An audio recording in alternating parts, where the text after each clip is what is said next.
여러분 안녕하세요. 비욘디 정진희 PD입니다. 이번 시간은 정진희 100분 인터뷰쇼 시간으로 인사를 드리는데요. 이 코너는 저희 멘토 선생님에 대해서 좀 자세히 인터뷰도 나누고 또 질환에 대해서 이런저런 좀 심도 있는 이야기도 나누어 보는 그런 시간입니다. 오늘은 예고해드린 대로 이제 허리 통증, 허리 관리법에 대한 이야기를 좀 드릴 예정인데요. 요즘에 실제로 그 허리 통증 달고 사시는 분들 정말 많습니다. 제가 좀 기사를 찾아보니까 이제 현대인의 고질병이 바로 허리 통증이다 이런 말도 있더라고요. 그래서 오늘은 이 허리 분야의 전문가를 모시고 여러분들과 좀 자세한 이야기 나누어 보겠습니다. 그러면 바로 소개를 좀 도와드리겠습니다.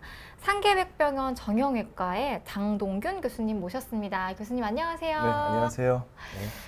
네, 교수님 저희 비욘디에는 사실은 좀 인연이 깊지만 네. 또 혹시라도 처음 보시는 분들을 위해서 네. 좀 인사와 소개를 좀 부탁드리겠습니다. 네, 안녕하세요. 저는 상계백병원 정형외과 척추센터에 근무하는 장동균입니다. 네, 저 주로 전공은 이제 척추 질환 중에서 퇴행성 척추 질환, 네. 특히 이제 예를 들자면 추간판 탈출증이나 척추관 협착증 같은 퇴행성 척추 질환을 주로 보고요. 최근에 이제 고령 환자들이 많이 계시기 때문에 예전에는 뭐 당뇨, 고혈압 이런 환자들뿐만 아니라 심장 스텐트를 넣으시거나 심장 판막 수술을 하시거나 네. 그런 지병이 많으신 분이 많거든요. 그런 고위험 환자들, 고령이시면서 위험성이 높은 환자들 전문으로 좀 보고 있고요. 특히 이제 또 하나의 전문은 척추 변형. 나이 들어서 생기는 척추 측만증 환자나 특히 소아 같은 경우에는 청소년기 특발성 척추 측만증 환자, 네. 그런 척추 변형 환자를 주로 보고 있습니다. 그리고 또 마지막으로 이제 요즘에 고령화 시대에 되기 때문에 외래에 골다공증 환자들이 많이 있습니다. 네네. 골다공증이 많이 있으면 그 자체로 문제가 될 뿐만 아니라 척추 수술을 필요한 경우에도 큰 문제가 되거든요. 그래서 최근에는 이런 골다공증에도 이제 관심을 가지고 많은 진료를 보고 있습니다. 오, 그러시군요. 지금 네. 진료 분야에 대해서 좀 자세히 설명을 주셨는데요. 네. 오늘 정진희 100분 인터뷰쇼는 100세 시대 허리 건강 챙기기입니다. 근데 오늘 교수님에 대해서 네. 좀 이야기를 나누기 전에 네. 이 이야기를 안 할 수가 없을 것 네. 같아요. 지금 비건님께서도 네. 살짝 언급을 해주셨는데 그 산부인과 네. 라이브를 열심히 진행해주고 계신 네. 장하균 교수님과 또 형제지간이세요. 네, 그렇습니다. 이게 정말 또 한편으로는 또 대단하시고 또 두 배로 감사하다. 네. 좀 이런 말씀을 드리고 싶은데 처음에 좀 어떻게 나오시게 된 거예요, 비욘디에? 이제 제가 생각을 해보니까 이제 장하균 교수랑은 이제 어렸을 때부터 네, 초등학교, 네, 중학교, 고등학교 빼고 네네. 이제 같이 쭉 학교 다녔더라고요. 같은 계속 동문. 네. 아. 근데 고등학교는 이제 좀 다른 곳에 갔는데 네네네. 이게 추첨이니까. 아, 그래서 이제 제가 이제 네, 하여튼 우여곡절 끝에 네. 재수도 하고 해서 중앙대학교 의과대학에 들어갔습니다. 네. 근데 이제 뭐 학교 다니고 있는데 막내 동생이니까 네. 이제 동생도 이제 재수를 하고 이제 의과대학을 가는데 의과대학 가겠다. 오. 네, 그래서 네. 근데 뭐 아주 뛰어나서 장하균 교수가 뭐 운동도 좋아하고 막 네. 그러기 때문에 테니스도 진짜 좋아하시잖아요. 아주 뛰어나서 서울대 이런 데 갈 거 아니면 형이 거기 다니고 있으니까 오. 네, 같이 왔으면 좋겠다. 네, 그렇게 해서 같이 학교를 다니게 되었고 이제 학교 와서는 또 같은 야구부를 했습니다. 동아리도 또 같이 네, 동아리도. 하셨군요. 네, 여기 안지연 에디터님, 네. 네, 저희 중앙대학교 야구부 선배이십니다. 그러니까요. 네. 이렇게 또 참 세상이 좁고. 네. 또 근데 어쨌든 이렇게 형제 간의 대학교까지 이렇게 더군다나 일반과도 아닌 의과대학을 같이 들어간다는 게 정말 쉬운 일은 아닌데 네. 정말 또 대단하시고 너무 그래서 이제 신기합니다. 학창시절 같이 네. 하고 뭐 이제 오늘 100분 토론이니까 시간이 많이 남아 있으니까 네, 네, 네. 좀 말씀드리면 네. 저는 이제 중앙대학교 졸업하고 인턴 레지던트를 가톨릭 중앙의료원에서 했습니다. 네네. 성모병원 있잖아요. 네네네. 그래서 인턴은 여의도 성모병원에서 하고 이제 레지던트를 하려고 하는데 이제 군대를 먼저 다녀왔습니다. 그래서 돌아와서 이제 정형외과를 하려고 하는데 그때 이제 장학윤 교수가 이제 중앙대학교 졸업하고 마침 또 레지던트를 지원할 시기였거든요. 네. 그래서 제가 뭐 원래 원하는 과가 있었어요. 산부인과 말고. 산부인과가 아니었나요? 네. 근데 거기서 이제 군대를 다녀와서 해라. 그 전통이 그렇게 돼가지고 네. 그래서 제가 동생한테 그러지 말고 그러면 같이 레지던트 하자. 근데 제가 산부인과도 괜찮다. 그 당시에는 네. 이제 좀 지원이 저도 했지만 네네. 남자 교수가 없고 하기 때문에 산부인과 하는 게 괜찮을 것 같다. 미래를 보면. 그래서 제가 산부인과 의국에 데려갔습니다. 같이 또 하신 네, 거예요? 그래서 레지던트도? 1년 4년을 같이 생활했습니다. 어머. 생활하고 이제 레지던트 하면서 대학원도 이제 네. 가톨릭 대학교에서 박사 과정 둘 다 같이 하고 그래서 저는 이제 서울 성모에서 펠로우 하기영 교수님께 척추를 배우고 네네. 이제 상계백병으로 옮겼죠. 더 공부하기 위해서 그렇게 해서 이제 뭐 어떻게 하다 보니까 거의 뭐 한평생 또 비슷한 일을 하고 있고 또 이렇게 동반자처럼 이렇게 네. 같이 정말 수련도 같이 하시고. 네, 그렇습니다. 그렇군요. 그러게 이제 네. 그래서 사실은 작년에 제가 5월 달에 네. 저기 비욘디 척추관 협착증 첫 출연을 했거든요. 네. 그래서 이제 2번 그때 하면서 이제 그때 차종훈 PD님이 네. 진행해 주셨는데 제가 마치면서 장학윤이라는 산부인과 의사가 있으니 제가 잘할 것 같다. 그때 언급을 한번 해주셨군요. 네. 그래서 이제 네. 제가 2번 하고 이제 뭐 관심 있고 있었는데 어느 순간 보니까 사회를 하고 있더라고요. 네. 그래서 이제 그러면 이제 제가 네네. 12월 달에 또 다른 출연 기회가 있었는데 네네. 동생이 사회에 하고 있길래 네. 그러면 또 차정원 PD님께서 또 그때 또 건강상 이유로 네네. 조금 쉬는 시기여서 동생이 또 사회도 봐주고 해서 지금은 또 비욘디 때문에 네네. 자주 보고 있습니다. 또 그렇게 또 인연이 시작돼서 지금 비욘디도 또 같이 나와 주시고 방송도 종종 같이 해주시고 하는데 진짜 너무 네. 신기하고 너무 대단합니다, 진짜. 아니, 감사합니다. 아무래도 네. 저희가 이제 장학윤 교수 말고 삼형제인데 네. 저희가 이제 어렸을 때 어머니 아버지께서 형제간의 우애를 또 많이 교육시키고 하셔가지고 네. 뭐 싸우지는 않고 하여튼 부모님 말씀대로 어려운 일이 있으면 또 서로 상의하고 이렇게 또 의지하고 고민이 있으면 서로 또 얘기하고 또 좋은 일 있으면 같이 또 시간도 내고 해서 잘 지내고 있습니다. 실제로 그 둘째 형님께서도 같이 비욘디에 네. 오시는 걸 제가 봤어요. 보였어요? 네, 세 분이 정말 우애가 좋으시고 네. 진짜 부럽기도 하고 네, 정말 보기가 그렇습니다.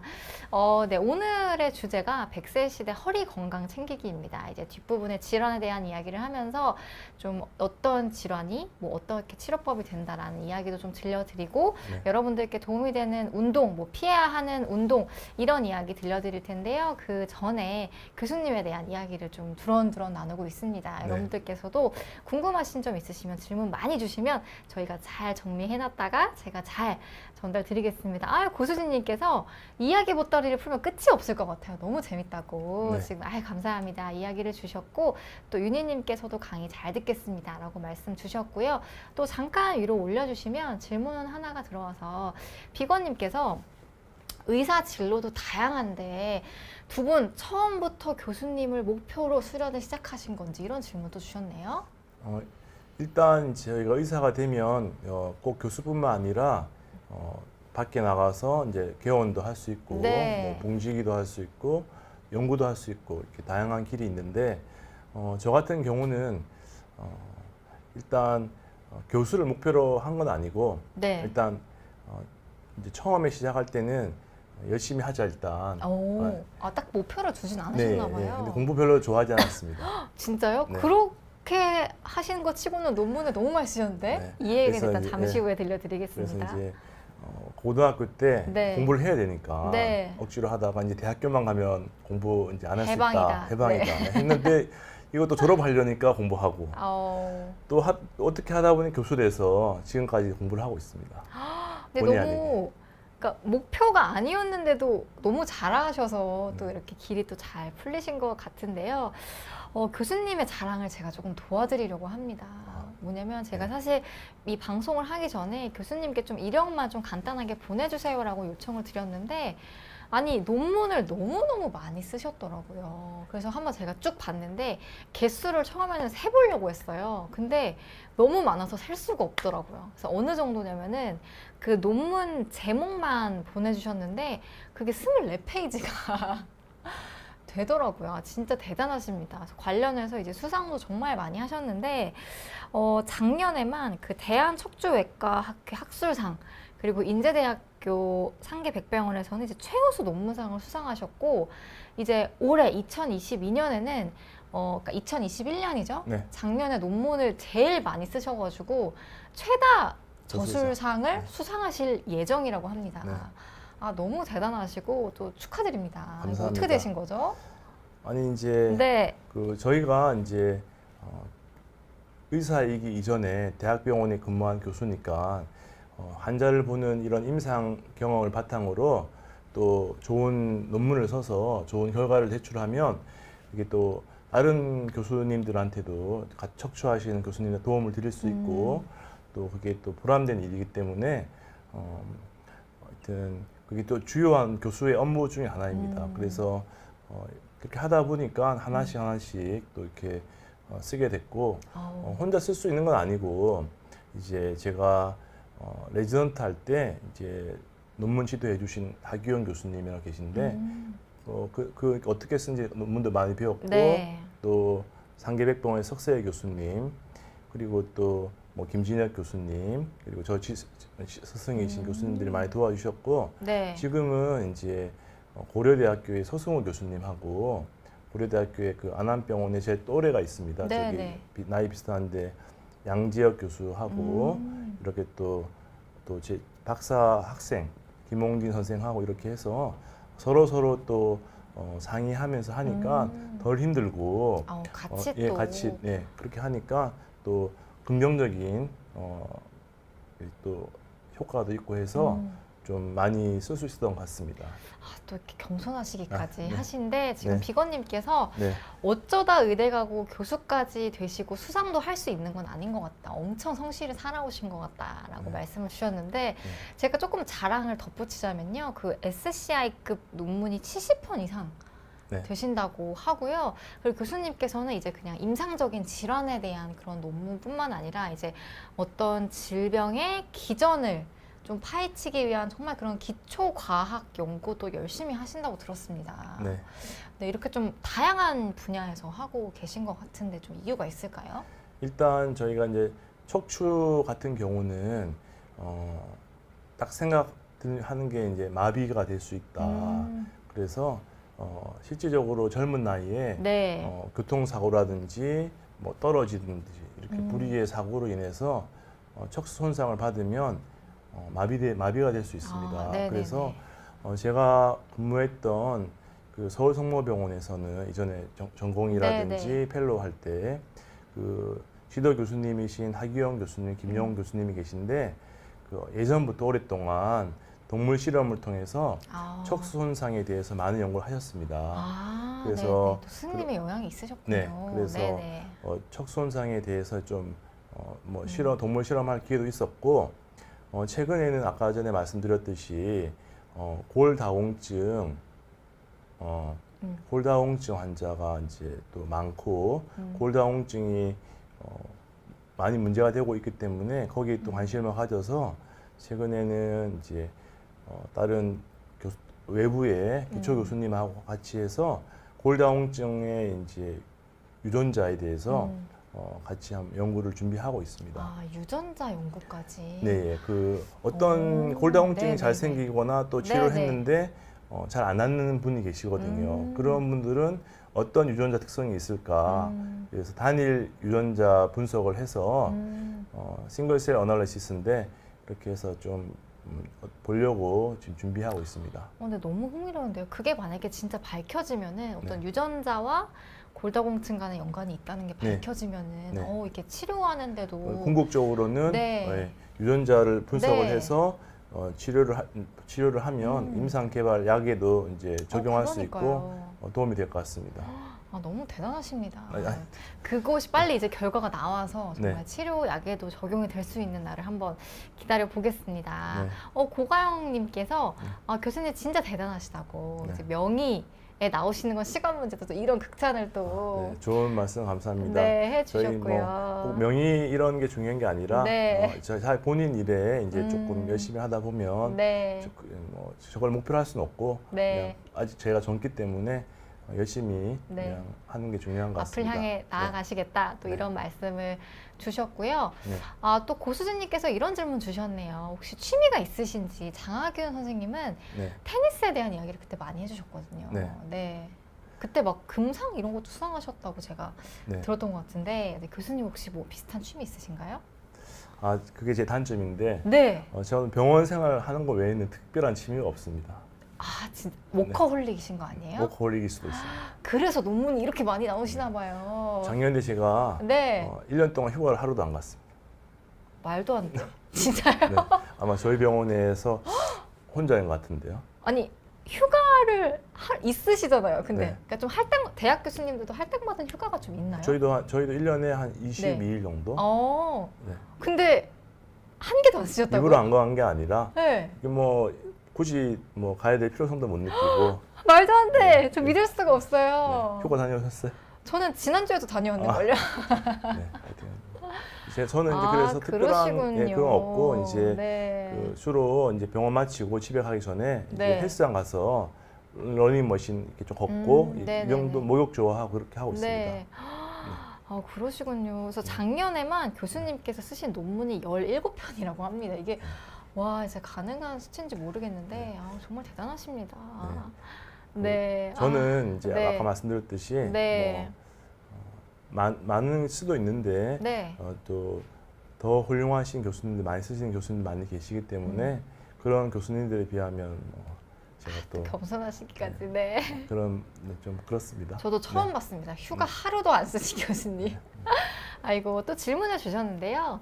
그 비건님께서 이제 이력을 보면 출신 학교에서 쭉 이제 인턴, 레지던트, 펠로우까지 하다가 그대로 교수님 된 분들도 계시고 예. 또 아니면 조금 이제 옮기신 분도 계시고 이게 좀 어떤 차이가 있는지 이런 질문을 또 주셨습니다. 좋은 질문인 것 같습니다. 네. 미국 같은 경우는 네. 이제 의과 대학을 뭐 예를 들어서 뉴욕에서 졸업하고 네. 또 레지던트는 다른 주 또 뭐 하버드나 뭐 예를 자기가 좋아하는 병원 가서 하고 또 스텝은 교수를 하게 될 경우에는 뭐 또 시카고를 갈 수도 있고 다 옮겨 다니면서 하는데 아직까지 우리나라는 이제 좀 순혈주의처럼 해서 이제 같은 대학 의과대학 졸업하고 네. 거기서 트레이닝을 받고 거기서 대학 교수 하는 게 이제 가장 좋은 케이스라고 생각됩니다. 저는 이제 뭐 제가 그런 것까지 하면서 생각을 못 했는데 하다 보니까 이제 졸업하고 다른 병원에서 트레이닝을 받고 서울성모병원에서 지금은 상계병원에 근무하고 있는데 한편으로는 저희 병원에서도 이제 쭉 같이 인지대학교인데 네, 쭉 네. 같이 한 선생님도 있잖아요. 네네. 아니면 동기들 보면 중앙대학교에서 해서 같이 쭉 하는 선생님도 있는데 외부에서 또 새로운 사람들하고 부딪혀야 되니까 네. 좋은 점도 있지만 또 아직까지는 또 약간 텃세라고 하나요? 네, 그런 것도 보이지 않게 있기 때문에 암묵적으로 또 네, 살짝씩 그렇죠. 있으신가 봐요. 꼭 의대라서 그런 게 아니라 모든 곳에서 곳에서 그렇지 않을까. 그래서 네. 가끔은 모교에서 이렇게 하시는 선생님들은 좋겠다. 왜냐면 부러움을 느끼시기도. 지나가면 후배고 또 지나가면 아는 선배고 분들도 워낙에 많으니까. 네, 그렇게 저도 그렇게 하면 좋지 않았을까라는 생각은 네. 항상 가끔씩 이제 해보고 있습니다. 이렇게 또 솔직한 이야기까지 네. 해주셨습니다. 지금 이제 허리에 대해서 많은 질문을 주고 계신데요. 저희가 잘 정리해두고 있으니까 잠시만 기다려주시면 감사드리겠습니다. 근데 교수님께서 이렇게 휴가도 하루도 쓰지 않을 정도로 바쁘신 와중에 네. 또 상계백병원 그 홍보실장? 네. 맞나요? 정확한 명칭이 맞나요? 네, 홍보실장입니다. 네, 홍보실장도 지금 역임을 하고 계신데 이거는 좀 어떻게 하게 되신 건지.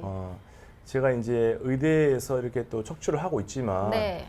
중고등학교 때는 또 약간 의대 말고 뭐 이렇게 중학교 때, 고등학교 때는 뭐 이렇게 경영학과를 가고 싶다 이런 남자 같으면 예. 그런 게 있잖아요. 그래서 저는 의대 다니면서도 이제 석사를 네. 의료 예방학을 전공했는데 정형외과가 아니라 그러셨어요? 네, 그 네. 이유가 그런 의료 의료 경영이라든지 이런 쪽도 중요하다. 예, 경영도 중요하고 그다음에 홍보도 중요하고 그런 쪽이 중요하다고 해서 좀 옛날부터 그런 좀 예, 예. 생각이 있으셨군요. 그래서 이제 상계백병원에 와서 뭐 이렇게 뭐 하고 싶은 게 뭐냐 하길래 홍보에 관심이 있으니까 홍보위원으로 그냥 네. 근무하다가 뭐 또 운이 좋게 또 원장님께서 또 실장 해보라고 하셔가지고 네. 지금 홍보실장으로 지금 하고 있습니다. 그러셨어요. 사실 저도 교수님을 원래 알고 있었지만 그 상계백병원 홍보실장을 맡고 계신 거는 이번에 알았거든요. 예, 그 제가 네. 저에 대해서 뭐 좀 나서서 별로 말하는 스타일이 아니라 그러니까요. 네. 이번에 알게 됐습니다. 혹시 네. 이제 비욘디와도 또 이제 좋은 또 어떤 그런 콜라보를 할 수 있는 기회가 있다면 교수님을 꼭 찾아뵈야겠습니다. 또 홍보실도 물어보셨으니까 이제 네. 저희 상계백병원이 네. 90년대 초에 이제 노원에 있거든요. 노원 아파트촌이 이제 개발되면서 상계백병원도 같이 들어서서 지금 30년 넘었는데요. 30년이 넘었나요? 네. 네. 그동안 이제 그 서울하고 경기도 동북부 의정부라든지 이쪽 해서 저희가 지역 사회에서 지역 주민을 위해서 많은 일을 했습니다.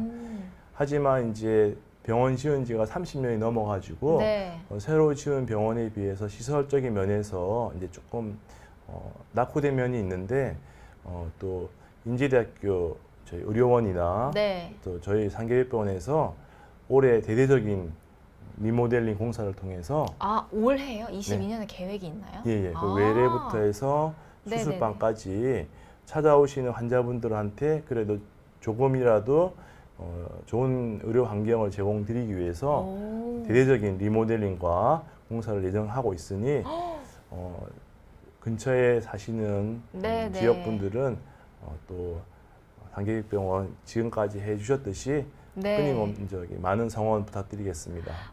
네. 지금 홍보실장으로서 또 네. 이렇게 좋은 점을 또 말씀을 해주셨는데, 대대적인 리모델링을 또 계획하고 있다고 하니까, 네. 또 정말 근처에 계신 분들은, 좀 알고 계셔도 좋을 것 같습니다. 네. 차승원님께서 화이팅 한다고 또 의견을 주셨습니다. 실제로 차승원님께서는 네. 그 어떤 대학병원 홍보실에서 근무를 한 적이 있었는데 굉장히 중요한 부서임을 잘 알고 있다.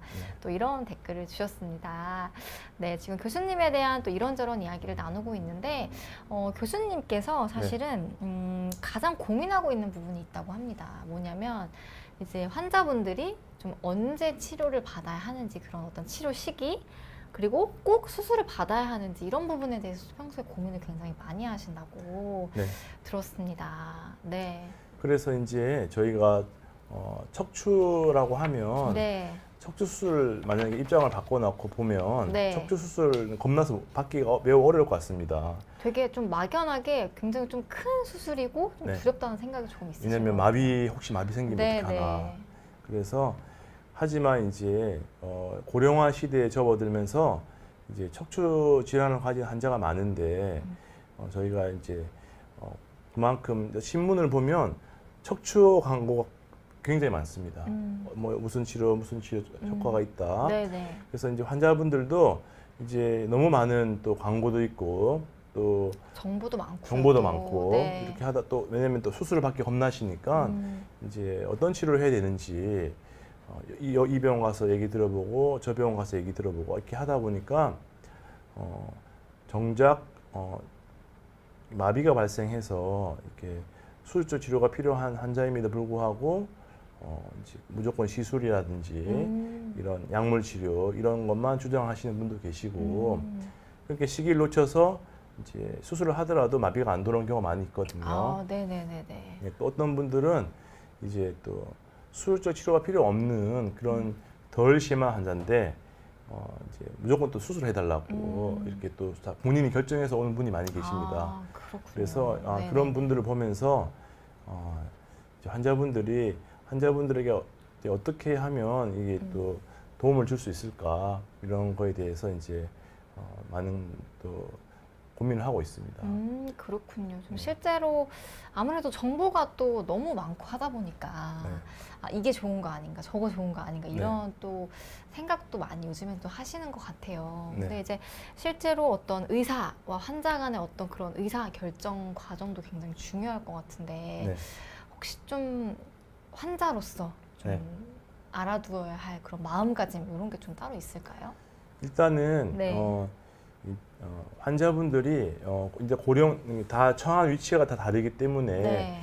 일단은 나이도 다르시고 그 다음에 또 가지고 있는 지병 수술을 하더라도 치료를 하더라도 뭐 당뇨나 고혈압이나 심근 뭐 그런 심장이 안 좋으신 분들 계시고 또 몇 마디가 안 좋느냐 다 다양하기 때문에 충분하게 이제 정확한 진단을 하는 게 중요하다고 생각됩니다. 네, 일단 진단이 중요하다. 네, 그래서 이제 일단 첫 번째는 정확한 진단을 하셔가지고 내가 어떤 치료를 받아야 되는 정도인지 첫 번째 결정을 하셔야 되고 두 번째는 이제 의료진을 찾아가서 이제 한번 충분하게 상의를 해서 어떤 질환이 어떻게 치료해야 되는지 환자들도 어느 정도는 자기가 가진 질병에 대해서 좀 알고 있어야 된다고 생각됩니다. 그래서 네네. 의료진하고 충분한 소통을 통해서 본인한테 맞는 치료를 결정하는 것이 필요하다고 생각됩니다. 그러니까 사실 여기에는 딱 무조건 이거라기보다는 이렇게 충분히 상의하고 네. 논의를 하고 환자분들도 많이 공부도 해보시고 네, 하면서 좀 제일 좋은 거를 네. 찾아가는 과정이 좀 필요하겠다. 네 그렇습니다. 이런 생각이 같은 듭니다. 뭐 네. 4, 5번 협착증이라고 하더라도 네. 어떤 분들은 건강한 사람이 있고 네. 어떤 분들은 지병이 많으신 분도 있고 또 환자에 또 그렇죠. 다 또 뼈가 다르니까. 약한 사람도 있고 네네네. 뼈가 튼튼한 사람도 있고 그렇게 해서 일단은 환자분에 맞춰가지고 서로 의사분들과 충분하게 소통을 해서 맞는 치료 방법을 결정하는 것이 중요하다고 생각됩니다. 사실 왜 특히 대학병원을 갈 때는 더 그런 것 네. 같은데 좀 적극적으로 좀 질문도 많이 하시고 네. 이런 것도 좀 많이 필요할 것 같아요 환자분께서. 네. 네. 근데 이제 말씀드렸듯이 네. 환자분들 대부분께서 이제 공부는 많이 하시는데 네. 또 너무 깊게 하다 보니까 네. 오히려 그게 또 독이 되는 경우도 있고 해서 네네. 네, 뭐 MRI를 찍지도 않았는데 네. 본인이 이제 뭐 협착증이다 진단까지 다 하시고 네네. 주사 치료도 받으시고 뭐 이렇게 하는 경우가 많이 있는데 가장 중요한 것은 정확한 진단을 하는 게 꼭 필요하다고 생각됩니다. 그렇군요. 이제 진단부터 좀 정확하게 네. 되는 게 좀 가장 중요한 시작이 아닐까 싶습니다. 네. 네, 교수님에 대한 이야기를 나누다 보니까요. 벌써 시간이 이렇게 훌쩍 흘러가 버려서 이제 네. 좀 질환에 대한 이야기로 넘어가 보도록 하겠습니다. 오늘의 주제는 100세 시대 허리 건강 챙기기입니다. 정말 질환에 대한 이야기부터 운동에 대한 이야기까지 좀 나누어 볼까 하는데 지금 질문 주신 내용은 잘 정리하고 있으니까 잠시만 기다려 주시면 감사드리겠습니다. 근데 요즘에 진짜 허리 아프신 분들 많으시죠? 네. 좀 병원에서 진료 보시다 보면 좀 어떠세요? 그러니까 이제 어떤 거 말씀하시죠? 그러니까 좀 정말 요새 좀 많이 오시는지 네. 뭐 젊은 분들도 좀 많이 오시는지 네. 요즘 좀 추세가 어떤지 좀 궁금해요. 요즘에 추세 네. 말씀드리면 네. 이제 연령대가 네. 매우 다양합니다. 그래서 아주 젊으신 경우부터 네. 어제는 이제 외래를 봤는데 네. 최근에 이제 90 넘으신 분들이 네. 많이 오세요. 90. 그러니까 원래는 병원을 안 다니시다가 네. 이제 90. 아니죠. 이제 예를 들면 네. 예전에는 이제 우리가 네. 수명이 길어지기 전에는 아. 80 넘어가면 이제 고상이다 예. 이렇게 했잖아요. 네네네. 최근에는 이제 90 넘어가신 분들이 네. 허리 아프다고 정신은 멀쩡하시잖아요. 그러니까 허리가 아프고 다리가 저리다. 네네네. 나 갑자기 잘 걸었는데 한 2주 전부터 잘 못 걷는다. 치료를 받고 싶다. 이런 분들이 이제 많이 계세요. 그런 거 보면서 네. 제가 이제 목표로 삼는 네. 100세 시대 100세 시대. 건강한 네. 척추 이게 보통 일이 진짜 아니구나. 그래서 젊었을 때부터 이렇게 충분히 하게 이제 환자분들한테 설명을 해서 네. 건강한 척추를 만들기 위해서 제가 좀 더 신경을 많이 써야겠다 이런 생각을 하고 있습니다. 그러니까 확실히 좀 수명이 늘어나다 보니까 네. 좀 연령대가 있으신 분들도 요새는 병원에 오는 경우들이 있다라는 말씀 주셨는데 네. 좀 젊은 분들은 어때요? 젊은 분들도 좀 병원에 많이 가나요, 요즘에? 네. 그 연령에 따라서 네네. 조금 다른데 20대 조금 전으로는 네. 이제 아까 말씀드렸듯이 청소년기 측만증 환자들 또는 이제 척추 분리증이라고 있습니다. 이렇게 척추 분리증이요? 네. 네네네. 척추 뭐 나중에 기회가 돼 있으면 좀 설명드릴 수 있는데 척추 분리증. 네. 그래서 이런 운동선수들 젊은 운동선수들한테 많이 발생하거든요. 척추 분리증 환자 그러면 20대에서 40대 요 사이에는 네. 이제 추간판 탈출증, 우리 추간판 디스크 환자들 네. 그러니까 이게 디스크의 정확한 명칭이 추간판 탈출증인. 네. 그러니까 그렇죠. 네. 디스크라는 것은 네. 그 해부학적 그 디스크를 말하는 거고 이제 정확한 진단명은 그 디스크를 이제 추간판이라 하거든요. 디스크 네네네. 영어고 네네. 한국말로 추간판인데 추간판은 그 해부학적 용어를 말하는 거고 네. 그것이 튀어나온 거잖아요. 추간판 탈출증이 정확한 진단명이 되는 거죠. 그렇군요. 그러니까 네. 20대에서 40대 분들은 이 추간판 탈출증이 좀 많다. 많고 젊은 분 비교죠. 네네. 그다음에 이제 근데 한 50대 이제 넘어가기 시작하면서 네. 이제 척추관 협착증 환자들, 척추관 협착증. 협착증. 네. 환자들이 이제 좀 많이 발생하면서 더 진행하면 이제 척추관 측만증 협착증뿐만 아니라 이제 허리가 휘는 네. 퇴행성 척추 측만증 환자들, 아, 네네네. 네, 그리고 이제 70, 80 넘어가시면서 이제 골다공증 때문에 이제 네. 골절이 일어나서 네. 발생하는 골다공성 척추 압박 골절, 네. 네, 그런 환자들이 이제 좀 많이 있습니다. 아, 이게 확실히 좀 나이대별로 네. 좀 구분이 될 수 있을 것 같은데요. 사실 다 어렵긴 하지만 이 정형외과의 용어들이 특히 저는 좀 어렵더라고요. 아, 추간판 탈출증, 뭐 척추관 협착증, 뭐 네, 척추 측만증, 그다음에 네. 또 뭐 척추 전방 전이증. 네, 사실 좀 어려운데 네. 이 용어들의 좀 정의부터 확실하게 정리를 해주시면 도움이 될 것 같아요. 아니 장학윤 교수도 네. 처음에 이제 잘 몰랐거든요. 네네네. 저랑 몇 번 하니까 제가 가외시켜 주는 것처럼 지금 이제 좀 이해를 하더라고요. 그러셨군요. 이제 앞으로 정진혜 PD님이랑 해야 될 것 같습니다. 이제 제가 이제 열심히 들으면서 이제 네. 용어를 또 완벽하게 이해를 해보겠습니다. 네, 그러면 가장 먼저 이 네. 추간판 탈출증부터 네, 좀 정확한 정의를 좀 설명을 해주세요. 네. 이 추간판 탈출증은 말씀드린 대로 우리가 이제 디스크 하는 그런 질환인데요. 일반적으로 네. 예, 이제 우리 척추뼈 사이에 이제 추간판이라는 게 있는데 그 안쪽에는 이제 말랑말랑한 수액이라고 있어요. 물성분 네. 수액이라고 하는 수액? 수핵 수핵? 네. 네네. 있고 바깥쪽에 테두리 부분이 이제 섬유륜이라고 합니다. 섬유륜 이렇게 띠가 둘러싸여 있는 거죠. 네네. 튀어나오지 말라고. 근데 그게 이제 노화가 들거나 이제 이렇게 또는 뭐 충격을 받거나 해서 네. 그 바깥쪽 수액을 둘러싸고 있는 그 띠, 네. 섬유륜이 찢어지면서 이제 그 안쪽에 있는 수액이 튀어나오는 거죠. 수액이 튀어나온다. 네. 안쪽에 그러니까 추간판의 안쪽 성분인 수액이 바깥쪽 띠를 파열된 것을 탈출하는 네, 거죠. 틈으로 튀어나오는 거죠. 그래서 추간판이 탈출됐다, 튀어나왔다, 탈출증이라고 하고 그 탈출된 정도에 따라서 네. 조금 튀어나오면 돌출, 좀 더 뭐 완전히 뚫고 나오면 네. 탈출, 그게 떨어져서 딴 곳에 위치하면 네.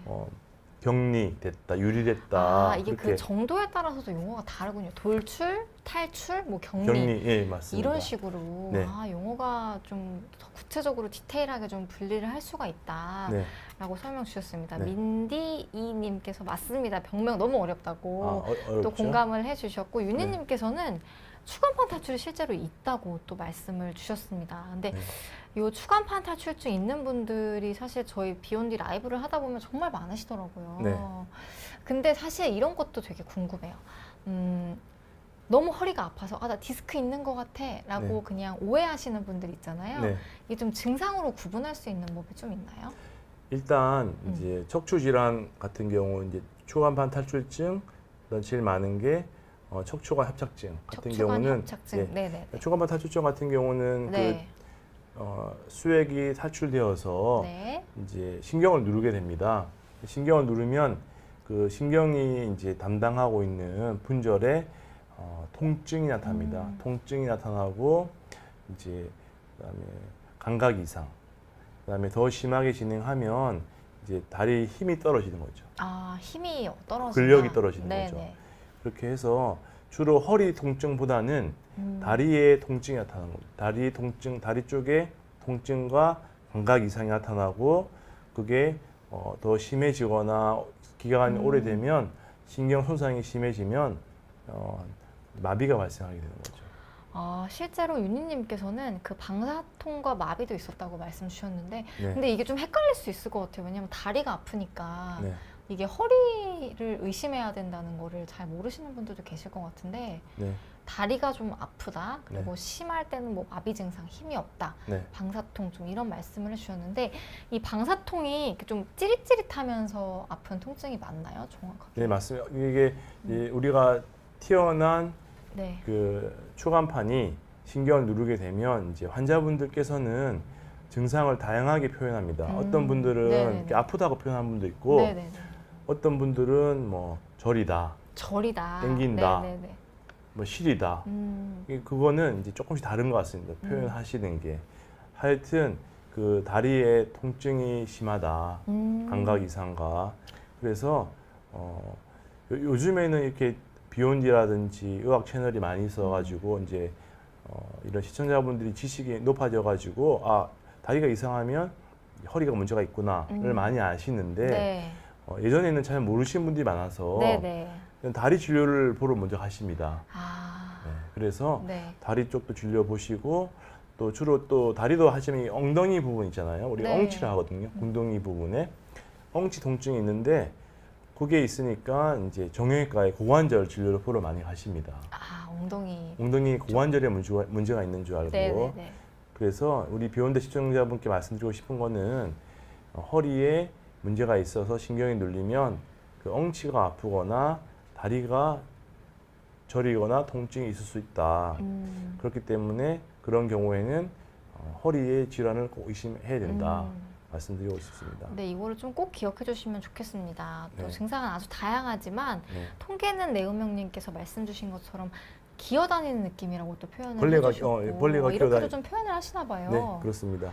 오, 네. 그래서 이제 대표적으로 네네네. 우리가 이제 고관절 엉치에 아픈 경우가 많이 있기 때문에 네.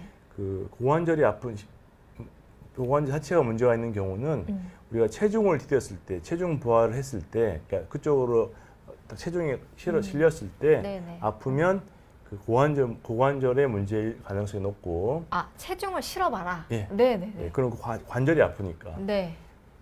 그 체중 싣는 거 관계없이 앉아 있거나 뭐 누워 있어도 쭉 저리고 당기시면 척추 때문일 가능성이 높습니다.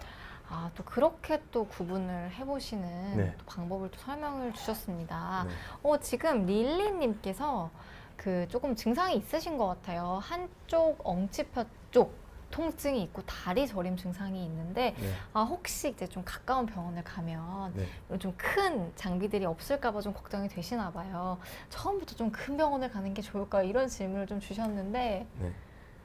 일단 네. 우리나라처럼 이렇게 MRI가 너무 이제 많잖아요. 그래서 외국 같은 경우는 이제 MRI 찍기도 어렵습니다. 자기가 돈이 있다 하더라도. 네네. 기계 그래서- 자체가 좀 네, 별로. 그렇죠. 네. 그리고 이제 처음에는 이렇게 MRI를 안 찍더라도 증상이 심하지 않은 경우에는 MRI를 안 찍더라도 이렇게 약물 치료라든지 엑스레이 찍고 보존적 치료를 먼저 해본 다음에 이제 호전이 없다. 네. 그러면 그때 이제 MRI를 찍어보는 게 좋을 것 같습니다. 약물 치료를 먼저 해보시고 네. 정확한 또 진단을 위해서. 네. 그 호전이 없으면 네. 이제 당연히 찍어야겠죠. 근데 이제 보존적 치료를 해서 이제 좋아지면 MRI 찍더라도 치료 방법이 약물 치료하는 거이기 때문에 네네. 굳이 비싼 MRI를 처음부터 찍을 먼저 필요는 찍어볼 필요는 없을 것 같습니다. 그렇군요. 아, 윤희님께서는 다리가 시리고 또 네. 아프고 발가락이 뭔가 붙어 있는 느낌이었다고 말씀 주시는데 네. 정말 증상이 굉장히 좀 다양한 것 같습니다. 네. 아까 말씀 주신 대로 이제 힘을 한번 실어봤을 때 네. 통증이 있는지 없는지로 구분을 하시면 네. 또 팁이 또 되실 것 같습니다. 네. 그러면 또 척추관 협착증 네. 요것도 이제 50대 분들이 좀 많이 네. 발병하신다고 말씀 주셨는데 이것의 좀 정확한 정의는 무엇일까요? 척추관 협착증이라는 것은 이제 우리가 척추뼈는 이제 앞쪽에 척추 몸통이 있잖아요. 몸통이 있고 뒤에 신경이 있는데 그걸 둘러싸고 있는 공간을 척추관이라고 합니다. 척추관. 네. 네, 관 안에 큰 신경 주머니가 쭉 뇌에서부터 내려오는 거죠. 그래서 나이가 들거나 해서 우리가 인대가 자라거나 해서 네네. 또 아니면 앞쪽에서는 디스크가 튀어나오고 뭐 다른 인대가 자라거나 뼈가 자라거나 해서 관이 좁아져서 신경이 눌리는 경우를 네네. 이제 척추관이 좁아져서 이제 신경을 누른다 해서 척추관 협착증이라고 부르고 있습니다. 아, 그러면 이거랑 좀 아까 디스크랑 네. 좀 차별화되는 증상이 좀 어떨까요? 그렇죠. 이제 디스크는 네. 디스크가 앞쪽에 있는 디스크가 튀어나와서 뒤쪽에 네. 있는 신경을 누르는 거고 척추관 협착증은 디스크뿐만 아니라 네. 그 앞쪽에 디스크가 있고 옆쪽에 있는 이제 인대가 있는데 이런 인대가 두꺼워지거나 네. 그다음에 뼈가 비우되거나 관절이 해서 어떤 원인에 의해서든지 그 관이 좁아지면 그것을 척추관 협착증이라고 부릅니다. 그래서 디스크도 척추관 협착증의 한 원인이죠. 아, 디스크도 협착증의 원인이다. 네. 디스크가 앞쪽에 튀어나와서 신경을 누르면 네네네네. 좁아져서 신경 눌리는 거니까 그래서 척추관 협착증하고 네. 추간판 탈출증이 완전히 다른 병이 아니라 아, 그러네요. 젊은 사람들한테서는 추간판 탈출증이 대부분 단독으로 발생하지만 네. 나이 들어서 생기는 척추관 협착증인 경우에는 그 대부분 추간판 탈출증도 동반하고 있습니다. 아, 이게 좀 같이 오는 경우도 네. 좀 많다. 앞쪽에서는 추간판 탈출증 때문에 눌리고 네. 옆쪽에서는 인대가 자라나서 눌리고 음. 또 관절의 뼈가 비호되어서 또 누르고 이게 모여져 가지고 우리 하수도가 좁아지잖아요. 네. 그거 똑같은 겁니다. 그렇군요. 윤희님께서도 이 협착증이랑 디스크랑 좀 관련이 있군요. 이런 네. 말씀을 주셨습니다. 그래서 이제 많은 네. 분들께서 네네. 이제 할머니들 척추관 협착증 계신 분들이 네. 저는 협착증에 디스크에 물어보는데 이제 척추관 협착증을 가진 대부분의 이제 고령 환자분들께서는 디스크도 대부분 가지고 있습니다. 동반을 하는 경우가 많습니다. 많다 이런 네. 말씀을 주셨습니다. 근데 아까 그 척추관 협착증이 이제 척추 측만증이랑도 네. 좀 연관이 있다라는 말씀을 얼핏 해주셨던 것 같은데 네. 이 측만증은 좀 정확히 뭐죠? 측만증은 이제 그 용어 자체 그대로 네네. 휘어 있는 거죠. 음. 그래서 우리가 이제 어렸을 때 그 청소년기 특발성 측만증처럼 네네. 측만증이라는 단어는 각도가 10도 이상인 경우를 측만증이라 하는데 뭐 10도 있다고 문제되는 건 아니고 뭐 예를 들어서 뭐 임상적으로 의의가 있는 것은 한 25도에서 30도 이상인 경우에는 많이 휘게 되잖아요. 그러면 그 신경이 양쪽으로 나갔는데 휜 쪽 오목한 부위에서 신경이 나간 입구가 좁아질 수밖에 없기 때문에 이제 측만증 때문에 신경이 눌려서 증상이 발생하게 되는 거죠. 네. 그렇군요. 그러면은 왜 우리 아까 소아특발성 네. 척추측만증도 말씀 주셨는데 네.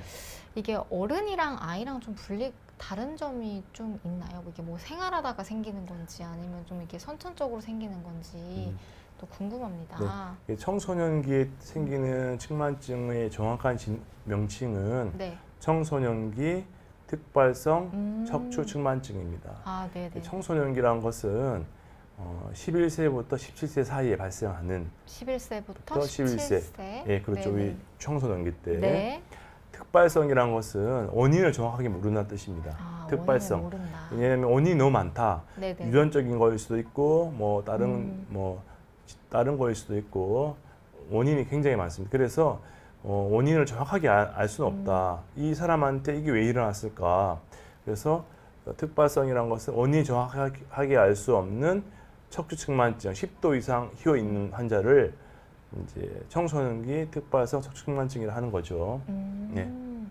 근데 이제 우리가 네. 성인에 있어서는 이제 그게 노화 때문에 주로 발생하기 때문에 아, 노화 때문에. 네. 그 사람들은 어렸을 때는 이상이 없다가 네네.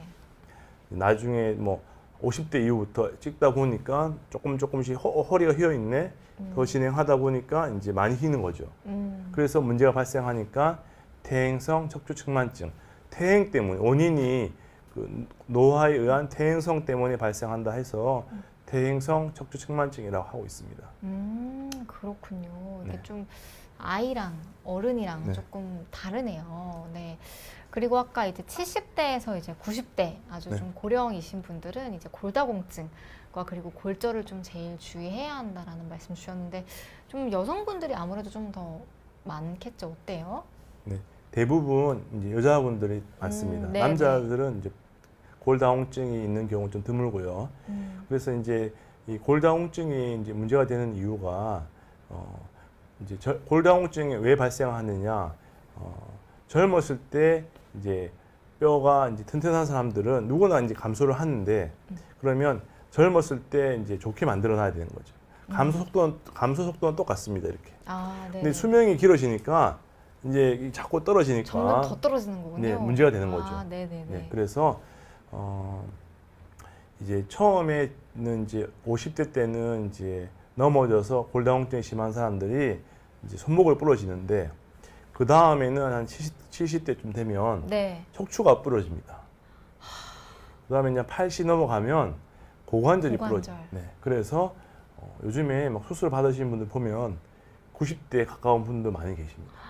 고관절 수술하신 분들. 아, 그렇군요. 그러니까 이제 이거는 결국은 고령화 사회에 접어들면서 발생하는 문제인데 그러면 한 분의 부모님께서 넘어지셔가지고 척추 골절이 일어나거나 아니면 고관절 골절이 일어나서 수술을 하시게 되면 그 거기에 붙는 이제 간호하셔야 되는 분도 계시고 네네네. 온 가족이 받는 그런 사회 경제적 비용을 따지면 엄청난 거죠. 네. 사회 경제학적 손실이 당연히 그 다치신 분들의 그 고통뿐만 아니라 네네. 그래서 사회적으로 앞으로 더욱 더 문제될 것 같은데 근데 그러기 위해서는 우리가 젊었을 때 네.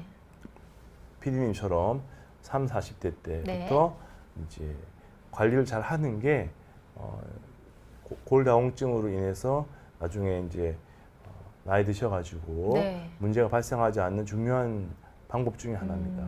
그러니까 피크 값을 찍고 이제 거기서부터 점점 떨어지는 네. 거니까 여기를 피크를 쭉 올려놔야 되죠. 올려놓는 게 네. 어떻게 그럼 올릴 수 그거는 있죠? 이제 네. 20대 때 네. 운동을 많이 하고 네네. 그때 오히려 이제 더 뼈 건강, 근육 운동에 더 신경 쓰시고 아, 네, 그러니까 이게 정말 운동으로 근육을 키우는 게 네. 근육 뼈 건강에도 좀 좋다라는 네. 말씀이시죠? 음식도 좀 많이 챙겨 드시고 술, 담배 이런 거 줄이고 이렇게 관리 철저하게 하는 수밖에 없는 것 같습니다. 아, 그렇군요. 네. 아, 골다공증과 이제 골절, 사실 고관절이 골절되면 이게 정말 사망으로도 이어질 수 있다는 그런 내용들을 참 많이 봤는데 네. 네, 실제로 이렇게 말씀해 주시니까 진짜 우리가 젊었을 때부터 뼈 건강에 좀 더 신경을 써야겠다라는 네. 생각이 듭니다. 고관절 골절이 발생하면 네. 수술하시고 1년 뒤에 외래에 오시는 분이 30%는 안 오신다고 돼 있습니다. 그러니까 수술은 돌아가신 성공적으로 잘 돼 있지만 네. 돌아가신 분이 그만큼 많으시죠. 근데 이게 고관절이 골절이 돼서 네. 이제 뭐 보행을 하지 못해서 그렇게 되는 건가요? 이게 이유 어떻게 되는 거예요? 아무래도 이제 네네네. 다치기 전보다는 통증이 있으니까 네. 잘 안 걷게 되시고 네네네. 또 활동이 줄어드니까 또 건강이 나빠지시고 아, 악순환이 되는 거죠. 그렇군요. 네, 그래서 수술은 잘 됐는데 뭐 제가 보는 건 아니지만 우리 고관절 하시는 선생님들께 여쭤보면 3분의 1은 거의 안 오신다 하시더라고요. 저는 사실 좀 깜짝 놀랐어요. 이게 고관절 골절되는 거랑 이게 사망이랑 연결이 된다고? 라고 네. 생각을 네. 좀 의심이 들었었는데 실제로 이게 좀 악순환이 반복이 네. 되면서 네. 그러는 경우가 많다라는 말씀을 또 주셨습니다. 네, 지금 이제 고관절에 대한 이야기도 잠깐 나누어 봤는데요. 질문을 주신 분들이 많아서 네. 이제 질문 조금 받아보면서 또 네. 계속해서 이야기를 이어가 보도록 하겠습니다. 민디 인님께서 와, 너무 대단하십니다. 육아 3명 을 지금 하셨는데 허리 통증을 가끔 느낍니다. 이제 최악의 사건은 움직일 수가 없어서 좀 심각하신 것 같은데요. 그 구급차에 실려서 병원으로 옮겨졌던 경험도 있습니다. 이제 50대 후반이라서 앞날을 위해서 집에서도 할 수 있는 운동이 있을지 40대까지는 열심히 운동을 했었는데 현재는 하루 2시간 반려견과 산책을 하고 있습니다. 좀 어떻게 조언을 주실까요? 일단 이제 가장 좋은 게 본인이 이제 운동을 하는 게 가장 좋다고 생각됩니다. 그래서 이제 허리 근력 강화 운동, 네. 집에서 이제 큰 뭐 기구 없이도 할 수 있기 때문에 매일 아침 저녁으로 이제 허리 근력 강화 운동을 하는 게 가장 중요하다 생각됩니다. 저도 이제 환자분들께 수술을 받으신 분도 그렇지만 안 받으신 분들께도 허리 근력 강화 운동을 이제 꾸준히 하라고 말씀드리는데 이제 쉬운 게 여러 가지가 있죠. 고양이 자세 아시죠? 고양이 자세를 하시거나 아니면 그 맥켄지 신전 운동이라고 쭉 뻗어가지고 천장 보는 운동, 또 허리 뒤쪽 근육 강화하는 거거든요. 아니면 똑바로 누워서 이제 코어 브릿지 운동이라고 등을 떼는 거죠, 바닥에서. 그렇게 하셔가지고 하면 등 뒤쪽 근육이 강화되기 때문에 네네. 나이가 들어서 뼈가 퇴행성 변화를 겪는 거는 우리가 막을 수는 없지만 대신에 근육 운동을 열심히 해서 근육을 키우면 뼈가 문제가 생기는 퇴행성 변화를 보충해 줄 수 있는 거죠. 그러니까 확실히 이 뼈 건강의 핵심은 아까도 짚어주셨지만 근육을 키우는 게 중요하다는 말씀을 계속 좀 반복해서 해주시는데 네. 고양이 자세 그리고 맥킨지 운동, 신조 운동 네. 그리고 코어 브릿지 운동이라고 코어 브릿지 운동. 천장 보고 누워서 한번 대충 좀 보여줄 수 있어요? 천장 보고 누워서 등을 떼는 거죠. 바닥에서 천장 보고 누워서 등을 뗀다. 손을 짚고 등을 떼는 거죠. 그럼 등 뒤쪽에 힘이 갈 거 아니에요? 네네네. 그래서 그 3가지 운동만 꾸준히 해주시면 좋을 것 같습니다. 그 다음에 네. 이제 왜 운동을 어떻게 하느냐? 우리가 척추 주위를 둘러싸고 있는 운동이 네. 이제 생각해 보시면 맥켄지 신전 운동을 하면 등 뒤쪽이 강화될 거 아니에요? 네네. 쭉 밀어주니까 그다음에 앞쪽도 강화시켜야 될 거 아니에요? 그럼 윗몸 일으키기. 윗몸 일으키기. 네. 그다음에 이제 실내 자전거를 타면 네. 페달을 돌리니까 네네네. 허리 양쪽 사이드 운동이 근육이 강화됩니다. 그래서 우리 허리 근육을 둘러싸고 있는 이 전체 360도 근육을 운동해 주는 게 중요하다 생각됩니다. 그러니까 실내 사이클도 지금 추천을 해주셨는데 네. 혹시 이런 운동들 좀 허리가 아프신 분들도 할 수 있나요? 이제 그 전에 이제 허리가 아프신 분들은 미리 조금 전문가 의사 선생님들과 상의 후에 하는 게 좋습니다. 네네네. 왜냐하면 추간판 탈출증 환자들은 네네네. 허리를 숙이면 안 되거든요. 통증이 오거든요. 아, 탈출증 있으신 이게 분들 숙이면. 숙이는 게 네. 안 좋다. 네네네. 그리고 이제 척추관 협착증 환자들은 네. 허리를 신전시키는 게 안 좋습니다. 통증이 유발됩니다. 아, 그렇군요. 그래서 추간판 탈출증 환자들이 네네. 이제 사이클 타는 실내 자전거를 타는데 너무 숙여서 타면 안 좋겠죠. 그러네요. 그런 분들은 그런 건 안 좋고 윗몸 일으키기 하면 안 좋고 윗몸 일으키기 안 좋고. 네, 숙이면 안 되니까. 네네네. 네. 그런 분들은 네. 이제 신전 운동 위주로 하는 게 좋습니다. 그렇군. 이게 좀 질환에 따라서 이게 확실하게 좀 구분을 잘 네. 해주시면 좋을 것 그래서 같습니다. 일반적으로 통증이 없는 환자들, 네. 없는 분들은 다양하게 다 하는 게 좋지만 네. 허리 통증으로 인해서 고통을 받고 있는 분들은 너무 심하면 이제 일단 먼저 자신이 혹시 무슨 질환이 있는지를 진단을 받으신 다음에 하는 게 좋을 것 같습니다. 그렇군요. 그리고 사실 교수님께서 이 실내 자전거 네. 타는 게 이제 허리 운동에 도움이 될 수 있다는 또 글도 쓰셨더라고요. 네. 제가 봤는데 네. 좀 어떤 내용인지 자세히 좀 한번 좀 소개를 해주셔도 좋을 것 같아요. 네, 일단은 이제 우리가 척추 운동에 좋은 운동이 대표적으로 네. 뭐 걷는 건 당연히 좋겠죠. 걷는 거, 실내 자전거, 그다음에 수영이 좋고 자유형. 아, 수영도 좋군요. 네, 수영 좋습니다. 네네네.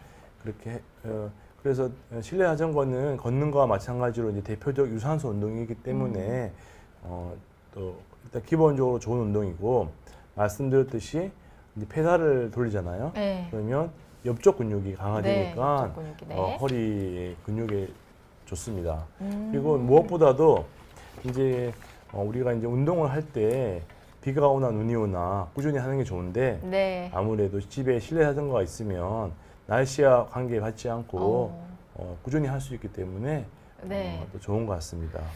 실내 자전거 진짜 좋네요. 이게 네. 좀 사실 나가는 것 자체가 허들이잖아요. 운동하러. 그렇죠. 네.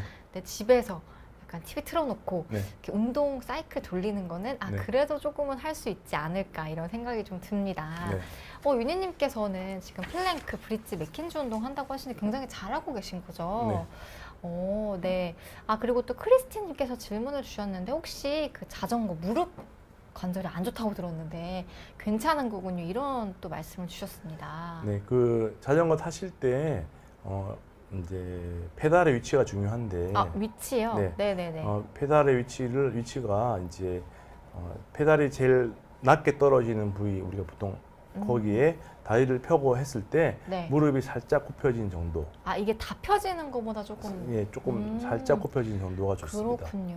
네. 그리고 지금 말씀드렸듯이 일반적인 경우에는 네. 너무 숙이는 것보다는 한 15도에서 30도 살짝 숙이고. 네.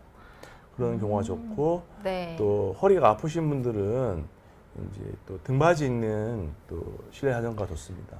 허리 아프신 분들은 등받이 있는 거. 네, 지금 주의점까지 너무 잘 설명을 해주셨습니다. 네. 그리고 또 민디님께서 네. 이런 얘기 저도 한 번쯤 들어본 것 같은데 이 침대 쿠션 너무 물렁한 것보다 네. 조금 딱딱한 게 좋다, 허리에 좋다 이런 이야기를 들었는데 이거 네. 정말 사실인지? 제가 이제 생각했을 때는 쿠션은 큰 관련은 없는 것 같습니다. 그래요? 네, 다만 우리가 이제 침대를 사용하게 되면 아무래도 땅바닥에 앉아 있는 시간이 이제 네. 적잖아요. 네. 이제 부모님들 같은 경우 침대가 없으면 안방에서 TV 보실 때 바닥에 앉아가지고 TV 보시고 생활 자체를 항상 바닥에 앉아가지고 생활하시는데 만약에 침대가 있으면 침대에 걸터 앉으시거나 네. 이렇게 하기 때문에 우리가 땅바닥에 앉는 자세가 허리에 안 좋거든요. 땅바닥에 앉는 거 자체가요? 네. 왜냐하면 생각을 해보시면 알다시피 네, 이렇게 네. 우리가 의자에 앉아 있으면 네네. 체중이 엉덩이로 와서 다리를 통해서 바닥으로 가는데 양반 다리를 하고 앉아 있으면 체중이 엉치로 왔다가 다시 허리로 올라오기 때문에 건강한 척추를 유지하고 싶을 때는 생활 습관이 중요한데 그 중에서 가장 중요한 것 중에 하나가 땅바닥에 앉지 않는 겁니다. 의자 생활하는 거. 저희 왜 소파 있어도 방바닥에 앉잖아요. 이제 한국인들이 좀 그런 특징이 있는 그런 것 것 같은데. 네, 의자에 저는 앉아. 이제 몰랐는데 네네네. 땅바닥에 앉으시고 소파에 기대신다 하더라고요. 맞아요. 그거 약간 네. 국룰인데 네. 그거 그거 안 앉습니다. 좋다. 네, 명확하게 말씀을 주셨습니다. 네, 그리고 또 계속해서 질문 받아볼게요. 지금 5월 랭커님 들어와 주셔서 인사 나눠주셔서 또 감사합니다. 계속해서 지금 질문 받아보겠습니다. 정희김님께서 2년 전 왼쪽 허리 디스크 1번, 5번 요추 탈출로 그 엉덩이 쪽이 불에 데인 듯 따끔거리고 너무 고통스러우실 것 같아요. 쥐어 짜는 듯 찢어지는 듯한 방사통으로 이제 울트라셋 ER 서방정 그다음에 리리카 75ml 하루 2번 복용 중인데 이게 2년간 장기 복용을 하면서 운동을 하면 될까요? 이런 질문 주셨습니다. 일단은 우리가 이제 척추 수술은 이제 신중하게 결정해야 되는데 척추 수술을 어떤 경우에 하느냐 일단 통증이 너무 심해서 일상생활이 안 되는 경우 너무 아파서 증상이 일상생활에 좀 지장을 준다. 네, 많이 지장을 주는 경우 많이 지장을 준다. 내가 네네. 장을 보러 가야 되는데 장 보러 가기 겁난다. 출근을 해야 되는데 겁나서 출근을 못 하겠다. 그 정도로 심각한 경우이거나 아니면 마비가 왔을 경우에 하는데 저런 경우는 조금 이제 약간 정희김께서는 이제 네. 너무 장기 복용하는 것 같습니다. 그래서 저런 경우는 이제 매일 드시지 마시고 아플 때만 드시는 게 좋을 것 같습니다. 통증이 좀 있을 통증이 때만. 있을 때 참을 만한 통증이면 참으시고 그다음에 이제 통증이 심해서 많이 불편하시다 그럴 때만 이제 약을 복용하시고 또 운동하시면 또 운동의 효과가 있으니까 좋아질 수 있을 것 같습니다. 그렇구나. 여기서 네. 중요한 말씀 주셨는데 어쨌든 좀 통증이 있으신 분들도 네. 이제 운동을 통해서 근육을 키우는 게 필요하다 이런 말씀이시죠. 네, 그렇죠. 그리고 또 차상원님께서 사무실에서 그 보조 의자 요새 광고도 많이 하고 있는 그 제품을 사용을 하고 있는데 여기에 대한 의견을 혹시 주실 수 있는지 뭐 아니면 뭐 다른 거 뭐 추천을 해주실 만한 게 있는지 뭐 쿠션이 좀 도움이 되는지 이런 것들 질문을 주셨는데요. 일단은 앉았을 때 자세가 중요한데 네네네. 올바른 자세로 앉아야겠죠. 그래서 네네네. 가급적이면 네. 등 바지를 기대고 허리를 당겨서 딱 맞추는 게 좋은데 네네. 이게 뭐 회사라든지 직장에서는 그 의자가 본인하고 안 맞을 수가 있잖아요. 네, 그래서 그런 경우에 저런 쿠션이나 뭐 말씀하신 대로 보조 의자를 사용해서 본인의 체형이 이제 의자랑 맞춰지면 네. 그것은 괜찮은 것 같습니다. 그렇군요. 네, 올바른 자세를 유지하는데 그것을 사용하는데 도움이 되면 좋은 것 같습니다. 하지만 다리를 꼬고 앉거나 그다음에 그런 자세는 좀 상관이 낮겠죠. 앞바다리하고 앉는 거 이런 것도 아니죠. 네, 그렇죠. 예. 네네. 또 올바른 자세. 네. 앉아서 이제 의자에 등을 붙이고 이제 하는 게 좋을 것 같은데 저도 이제 오히려 저 선물 받았는데 네. 컵을 네, 저런 네. 거 선물 받았는데 불편하더라고요. 어. 체격이 크니까. 그래서 저는 이제 그거 안 하고 이제 네. 다른 분 드렸는데 그러니까 그게 이제 체형이 다 다르니까 그렇게 또 쓰시는 그런 부분이 경우에 또 좋을 있겠네요. 것 같습니다. 그렇군요. 윤희님께서는 집에서도 차 운전할 때 등에 쿠션을 쓴다고 하는데 네. 좀 이렇게 대고 허리를 좀 펼 수 있으면 좀 그렇죠. 괜찮을 것 같아요. 그 간격이 뜰 수가 있으니까 네네네. 체형이 안 맞으면 그럴 때 자기 등을 기대는 게 좋으니까 그런 경우에는 유용하게 쓰면 좋을 것 같습니다. 그렇군요. 네. 그다음에 또 크리스티님께서 정기 중에 골다공증이 네. 발견이 됐는데 또 암 네, 예. 중환자라서 이제 네. 미처 치료는 이제 하지 못하고 있다. 네. 그래서 조금만 무리를 하면은 허리가 아픈데 혹시 이런 분들께 좀 치료를 어떻게 받으면 좋을지 또 말씀을 주시자면. 말씀드렸듯이 우리가 이제 제가 외래에서 환자분들 설명드릴 때 어떻게 드리냐면 이제 골다공증 자체가 이제 병이라고 생각하면 안 됩니다. 왜냐면 우리가 나이가 들면 네. 뭐 흰머리 나잖아요. 흰머리가 병이 아니잖아요. 네. 노화의 한 부분이기 때문에 자기가 이제 흰머리를 좀 하기 위해서는 가끔 염색도 하고 이렇게 하듯이 골다공증은 누구나 생길 수 있기 때문에 네. 저거를 이제 병이 심각한 사람만 치료하는 게 아니라 우리 생활을 하셔야 됩니다. 그래서 특히 이제 골다공증이 이제 내가 치료를 해야겠다 해서 6개월 치료 열심히 한다고 이게 확 좋아지시는 게 아니기 때문에 이렇게 골다공증이 발견됐을 때는 관심을 가지고 장기적으로 꾸준히 치료하는 게 중요할 것 같습니다. 특히 네. 이제 암 환자 같은 분들 스테로이드 많이 네, 쓰거나 네. 하시면 또 약 중에서도 또 뼈의 강도를 떨어뜨리는 약들이 많이 있기 때문에 특히 더 신경 쓰셔야 될 것 같습니다. 네. 네, 또 약물에 의해서도 이게 조금 안 좋아질 수 있는 부분이 있으니까 이제 신경을 좀 더 쓰셔야 한다라는 말씀을 주셨습니다. 네, 골다공증이 네. 이제 그 치료가 대단한 게 아니라 요즘에 좋은 치료가 많이 있어서 1년에 한 번 맞는 주사도 있고 네네. 아니면 6개월에 한 번 맞는 주사, 또 한 달에 한 번 맞는 주사. 네네. 이게 본인이 편의사항이 있어가지고 많은 자기가 선택을 할 수가 있습니다. 옵션이 좀 다양하다. 네, 그래서 마음만 먹으면 얼마든지 치료할 수 있기 때문에 65세 넘어가시면 누구나 보험으로 여성분들은 골다공증 네네네. 검사를 할 수가 있거든요. 그래서 매년 하셔가지고 자기의 골 상태를 아시고 필요하시면 적절한 치료하시면 나중에 이제 골다공증으로 인해서 발생하는 문제점을 예방할 수 있을 것 같습니다. 네, 지금 여러분들께서는 그 100분 인터뷰쇼 100세 시대 허리 건강 챙기기라는 주제로 이제 상계 백병원 장동균 교수님 모시고 이제 라이브를 진행 중인데요. 오늘 그 보시고 계신 분들 구독과 좋아요 한 번씩 눌러주시면 감사드리겠습니다. 지금 5월 랭커님께서 눌렀다고 또 말씀을 주셔가지고 네, 또 너무 감사하다는 말씀을 드립니다. 복도리님께서는 실제로 그 골다공증 주사가 효과가 정말 좋더군요. 부모님이 이제 주사 맞으셨다고 네. 이런 또 후기를 남겨주셨습니다. 네, 또 계속해서 질문 한번 받아보겠습니다. 통계는 내운명님께서 이제 다발성 디스크라고 하면은 여러 군데서 이제 디스크가 문제가 이런 네, 생긴 그렇죠. 건가요? 네. 네.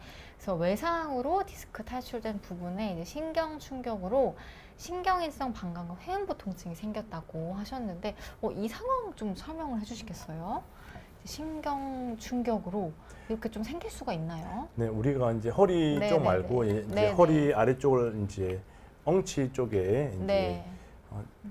쪽에 이제 문제가 있을 경우에는 그 방광이라든지 대소변 장애가 올 수가 있습니다. 그래서 이제 아마 그 말씀을 하시는 것 같은데, 그러니까 천추 쪽에 신경이 눌리면 이제 방광 쪽에 이렇게 문제가 생길 수가 있습니다. 그렇군요. 방광이랑 이 회음부까지 좀 네. 영향이 있을 수 있나 봐요. 네, 예. 그렇군요. 저 정도면 이제 네네네. 정확하게 진단하시고 치료를 받으시는 게 필요할 것 같습니다. 네. 좀 치료가 좀 필요한 상태다라고 네. 좀 진단을 주셨습니다. 이게 증상을 말씀을 주셨는데 정말 좀 힘드실 것 같다는 생각이 듭니다. 네. 세 마디 돌출이라고 말씀을 또 주셨는데요. 그러면 이제 결국에는 좀 최종적인 치료법이 좀 수술이 될까요? 이제 디스크는 이제 말씀드린 대로 통증이 너무 심해서 일상생활을 할 수 없다. 아니면 마비가 오는 경우에 빼고는 네네네. 대부분 보존적 치료를 하면 대부분 좋아질 수 있는데 이제 저렇게 신경 증상이 너무 오래되면 이제 신경이 회복되는 경우가 떨어질 수 있기 때문에 우리가 보존적 치료라는 것은 한 3개월에서 6개월 정도 생각하는 거거든요. 6개월 정도까지. 네, 그 정도 해서 또 신경 증상이 계속 있으면 아마 좀 전문가와 상의를 하시는 게 네. 도움이 될 것 같습니다. 그렇군요. 좀 수술에 대한 이야기가 나와서 질문을 드리는데 지금 방송 보시는 분들 가운데도 혹시 좀 이런 허리 관련된 수술을 앞두고 계신 분들이 계실 것 같아요. 네. 그러면 참 궁금할 것 같은데 이게 수술을 앞두고 있다, 수술 날짜를 잡았다 하시는 분들 가운데 네. 최대한 허리를 쓰지 않고 휴식을 하는 게 좋은지 네. 아니면 그래도 어떤 근육을 좀 키워놓기 위해서 운동을 하는 게 좋을지 좀 궁금하신 분들이 있으실 것 같아요. 일단 우리가 척추 수술을 예약하신 분들은 너무 아파서 일단 일상생활이 안 되는 부분이 대부분입니다. 그러시군요. 그렇기 때문에 미리 운동을 하거나 이렇게 할 수가 없습니다. 아예 그냥 불가 상태시군요. 네네. 그래서 이제 그분들한테 드리고 싶은 말씀은 네. 이제 예약 날짜를 잡았더라고 하더라도 통증이 너무 심해서 또 그게 마비가 일어날 수 있거든요.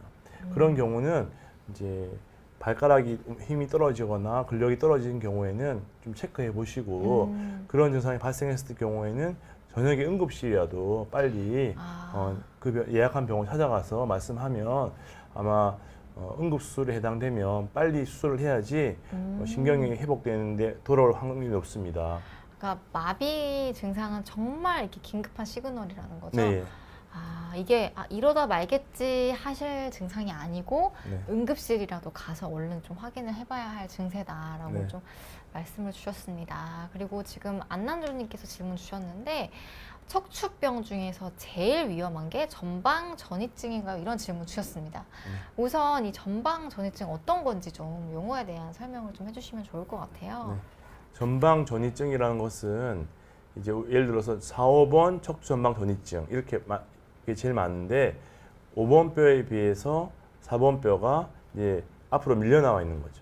밀려 나와 있다. 네, 우리가 이제 뭐 척추뼈도 배열을 보면 네, 벽돌 네. 닿듯이 다 똑같아야 되는데 어긋나 있는 거죠.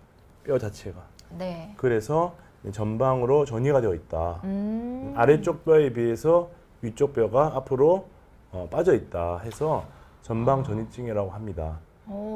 좀 설명을 듣기로는 좀 심각한 그런 질환인 것 같긴 한데 이게 네. 뭐 일상생활을 하다가도 이렇게 밀려날 수 있는 건가요? 원인이 뭐예요? 원인은 이제 되게 다양하게 있는데 네네네.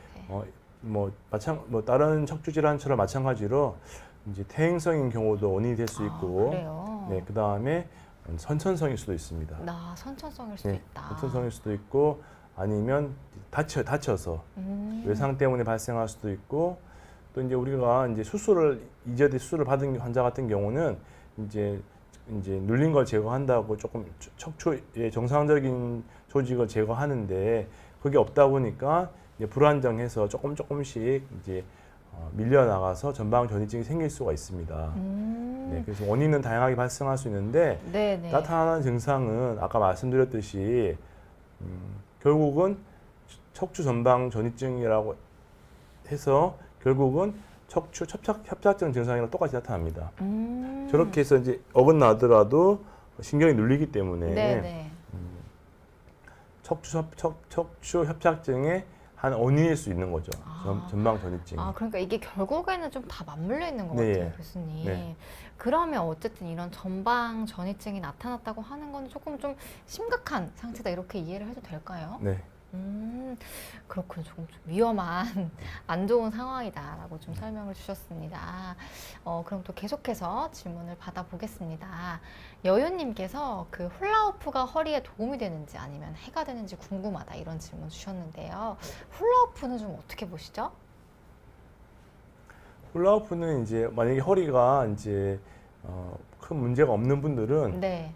회전을 통해서 근육을 강화시키기 때문에 뭐 나쁘지 않은 운동이라고 생각됩니다. 네. 그럼 여기서 또 궁금한 게 혹시 네. 좀 허리에 안 좋은 운동도 있나요? 네.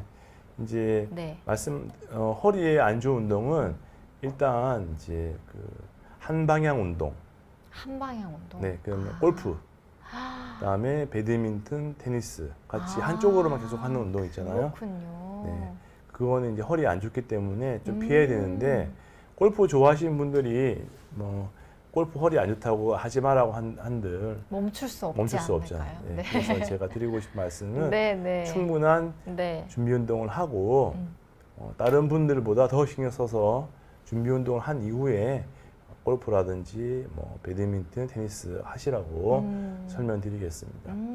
훌라후프도 양쪽으로 돌려야겠네요. 그러네요. 어쨌든 한쪽 방향 운동은 안 좋다 이런 네. 말씀 주셨고 네. 지금 댓글 중에 김선녀님께서 안녕하세요. 좋은 말씀 감사합니다. 이렇게 응원의 댓글 주셨는데 감사합니다. 그럼 계속해서 주신 질문 받아보겠습니다. 조영일님께서 63세 남성입니다. 요추 5번, 천추 1번, 좌측 신경공 협착, 척추 분리증에 의한 척추 전방 전이증이겠죠? 네. 네, 아침에 시중에서 판매하는 전기찜질을 40분 정도 하는데 이게 좀 도움이 될지 아니면 해가 될지 이런 질문 주셨는데 이런 찜질기에 대해서는 좀 어떻게 생각하세요? 찜질 자체는 따뜻하게 하기 때문에 혈액순환에 좋기 때문에 그게 이제 근육의 혈액순환을 개선시키기 때문에 근육적인 측면에서는 좋은 것 같습니다. 네네. 네, 그래서 뭐 여유가 되시고 요즘에 또 뭐 비싼 것도 많이 나오잖아요. 그 원리가 그냥 마사지 기능에다가 찜질 기능이 더해진 거예요. 쉽게 말하면. 네네. 네, 그래서 여유가 되시면 뭐 부모님들한테 그걸 사드려야 되느냐 말아야 되느냐 질문 많이 하시는데 네네. 뭐 그 정도 이제 보존적 정도로 생각하셔가지고 사용하시면 나쁘지는 않을 것 같습니다. 그러니까 뭐 해가 되지는 않겠죠? 네, 근데 근본적 치료는 아니다. 그냥 그래서 보조적으로. 예, 그냥. 보조적으로. 그래서 더 중요한 것은 전기 찜질 40분을 20분도 줄이시고 네. 20분은 그 근력 강화 운동 하시는 게 더 도움이 될 것 같습니다. 그러니까 그야말로 진짜 보조적인 네. 수준으로 좀 이해를 해주시면 좋겠습니다. 다만 이제 해가 되지는 않는다 이렇게 이해해 주시면 되겠습니다. 또 이제 김수정님께서 좌골 신경통이 있으면 3, 4, 5번 발가락이 저리고 아픈가요? 이제 엑스레이상 4, 5번이 안 좋다 이런 말씀 들으셨나 봐요. 이제 좌골 신경통이 있으면 우리가 4번, 5번, 천추 1번 신경이 안 좋습니다. 거의 비슷하게 좌골 맞춰요. 신경통이 뭐예요? 우리가 이제 신경이 네. 내려오다가 이제 엉치신경으로 내려오거든요. 네. 그래서 이 엉치신경 쪽이 지배하는 신경, 특히 이제 4번 요추신경, 5번 요추신경, 천추 1번 신경, 그거는 이제 4, 5, 6번이라 하죠 우리가. 아, 네네. 그쪽이 뒤쪽으로 아픈 거고 이제 대퇴 앞쪽으로 내려오는 신경이 있습니다. 네. 그건 이제 2번, 3번, 4번. 그래서 이게 무릎 앞쪽으로 이렇게 앞쪽 지배하는 신경은 이제 대퇴신경인데 크게 나누거든요 두 쪽으로. 네. 그래서 저 자골신경통이 있으면 말씀하신 대로 4번, 5번이 안 좋을 때 생길 수가 있습니다. 그렇군요. 네. 그럼 이 지금 좌골 신경통이 있으시다고 말씀 주신 김수영님께서는 좀 어떤 치료를 받을 수 있을까요? 자골신경통이 마찬가지로 이제 네.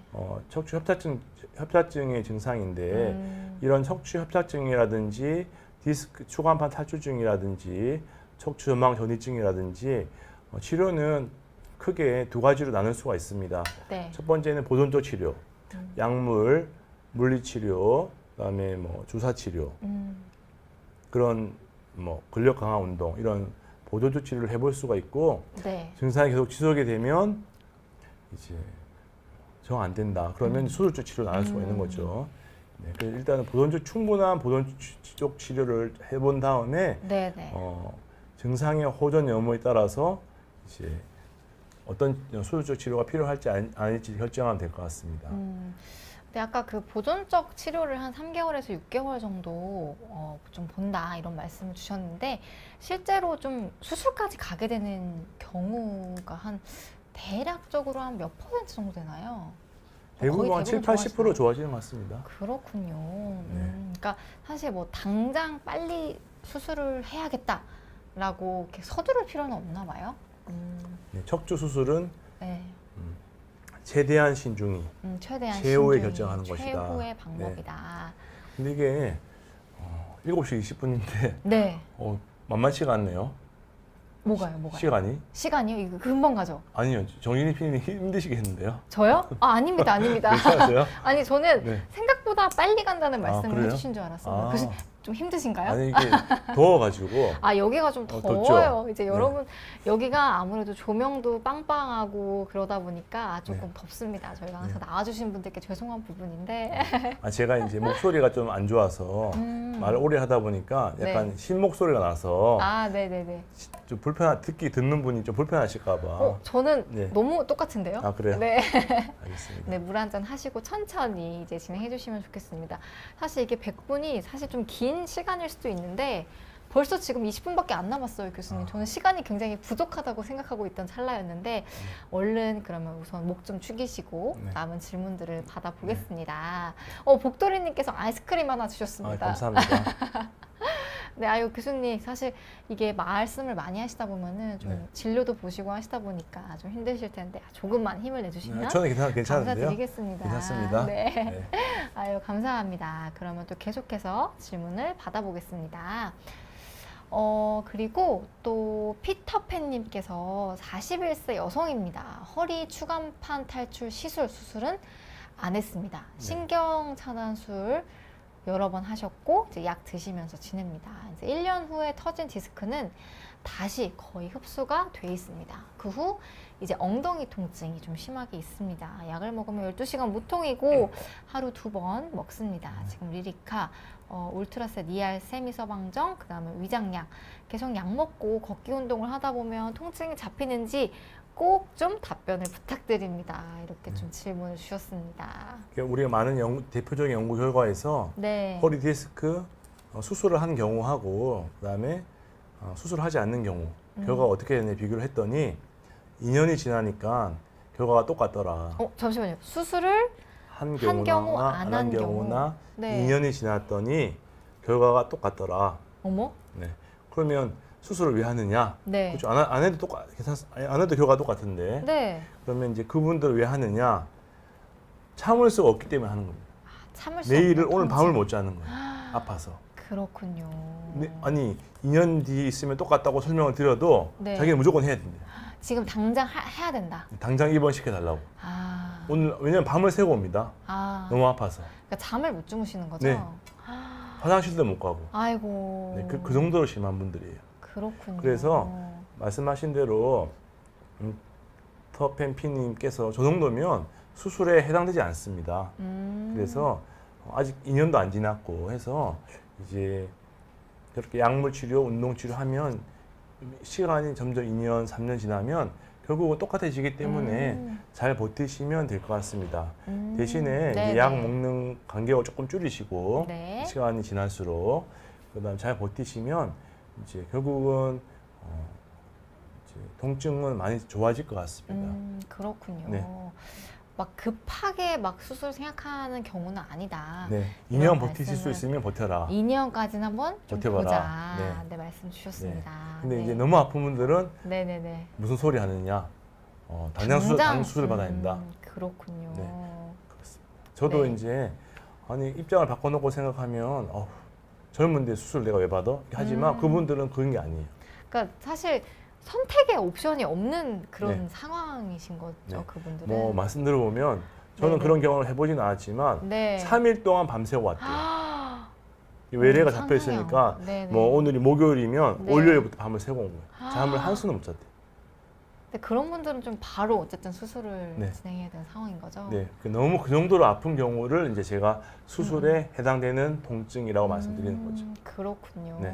네. 그래서 우리가 네. 비혼 시청자분들께서 이제 저런 내용 많이 주시는데 뭐 무슨 치료했다 약 드시고 저 정도 해서 잘 넘겨가시면 아팠다가 또 좋아졌다가 또 아프시면 또 잘 또 하셔가지고 넘기시고 하시면 어느 순간에는 이제 많이 조금씩 호전돼 가지고 수술 안 해도 될 만큼 좋아질 수 있습니다. 결국은 마지막에 하는 게 약물 치료에 도움을 받되 나중에는 결국은 본인이 운동을 해서 근육도 키우고 본인 관리를 잘 해야 된다. 나는 가만히 물리치료 받아가서 엎드려 있고 마사지 받고 도수치료 받고 이게 중요한 게 아니라 좋아졌을 때 헬스장을 가는 거죠. 그래서 걷고 운동을 자전거 하자. 타고 제가 드리고 싶은 말씀이 40분 아까 말씀드린 찜질 누워 있는 시간 있으면 네네네. 이제 밖에 나가서 40분을 걸어라. 운동을 하자. 네, 오늘의 약간 결론은 근육을 키우자인 것 같아요. 네 맞습니다. 네. 그리고 또 김명님께서 그 허리 협착으로 엉치 통증이 심한데 이제 줄기세포에 대한 이야기를 들으셨나 봐요. 네. 이거는 좀 어떨까요? 라는 질문 주셨는데 허리 엉치 통증이 심한데 줄기세포 치료한다는 것은 제가 봤을 때 거의 처음 들어보는데요. 아 그런가요? 네, 일단은 주 치료 방법 중에는 아니고 다양한 보조 치료 방법 중에 하나인 것 같습니다. 그래서 제 생각에는 이제 뭐 이렇게 운동을 해도 충분할 것 같습니다. 그렇군요. 네. 철봉은 어때요? 철봉은 좀 무리가 될 수도 있지 않을까 이런 생각이 네, 드는데. 그렇습니다. 네네네. 철봉을 하는 것보단 차라리 거꾸리 하는 게 좋지 않을까. 아, 네네네. 거꾸리. 네.